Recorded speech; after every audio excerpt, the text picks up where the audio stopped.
Alliance ফ্রান্সিসের হচ্ছে 65 years যে celebration চলছে, সেইখানে ফিল্ম ফেস্টিভ্যাল হয়, কিন্তু প্রতি বছরই এখানে ফিল্ম ফেস্টিভ্যালের জন্য আহ, এটাকে মানে হচ্ছে পার্টনার করে আহ, ওরা রেনবো সোসাইটি, ফিল্ম সোসাইটি। তো সেই জায়গাটা থেকে হচ্ছে আমি এই এক্সিবিশনটাকে জয়েন রেখেছি। আর তার পিছনে একটা বড় কারণ হচ্ছে যে এটার মিডিয়াম আলাদা হতে পারে, কিন্তু এটাও একটা হচ্ছে কালচারাল ফ্যাক্ট। মানে হচ্ছে কি বলবো, একটা মানুষের এক্সপ্রেশন, তারপরে হচ্ছে ইমোশন, এগুলো যেমন হচ্ছে পেন্টিংস এর মাধ্যমে প্রকাশ হয়, ড্রামার মাধ্যমে প্রকাশ হয়।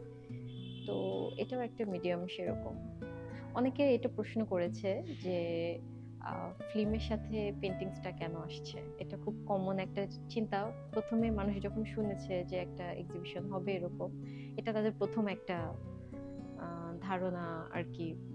হ্যাঁ, আর্টিস্ট সিলেকশনের মধ্যে আমার এটা ছিল যে সমসাময়িক যে আর্টিস্টরা কাজ করছে, অনেক বেশি হচ্ছে অ্যাক্টিভ আর্টিস্ট, আমি হচ্ছে তাদের থেকেই চেয়েছি। কিন্তু হ্যাঁ, আমার সীমাবদ্ধতাও আছে, কারণ এই গ্যালারিতে কতজনের কাজ নেওয়া যেতে পারে। গ্যালারির একটা হচ্ছে স্পেস, একটা সীমাবদ্ধতা থাকে জানেন।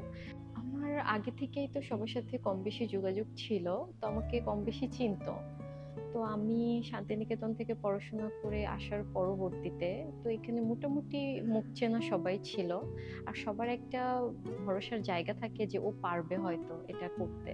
তো ওই জায়গাটা থেকে যখন আমি চেয়েছি, তখন সবাই কাজ দিয়েছে, ইভেন অনেকে কাজ এখানে পৌঁছে পর্যন্ত দিয়েছে।